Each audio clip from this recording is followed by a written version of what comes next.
വിദേശ ജോലിക്ക് വിസ വാഗ്ദാനം ചെയ്ത അനേകം ആളുകളിൽ നിന്നും ഏകദേശം 1 കോടിയിൽ പരം തുക തട്ടിയെടുത്ത കേസിൽ പ്രതിയായ സൗത്ത് കളമശ്ശേരി കുസാറ്റ് റോഡിലെ Mosslands travels ventures private limited company സ്ഥാപകനും മാനേജിംഗ് ഡയറക്ടറുമായ മുകേഷ് മോഹനൻ എന്നയാളെ Kalamassery police station inspector Latheef എംപിയുടെ നേതൃത്വത്തിൽ SI Singh, Sebastian, ASI Leela, senior civil police ഓഫീസർമാരായ മാഹിൻ അബൂബക്കർ, ഷിബു എന്നിവർ ചേർന്ന് പിടികൂടി.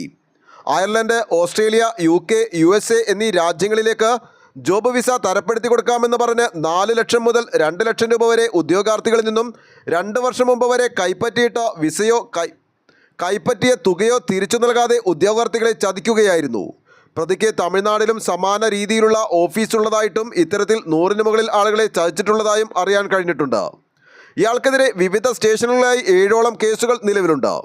News desk, Kalamassery.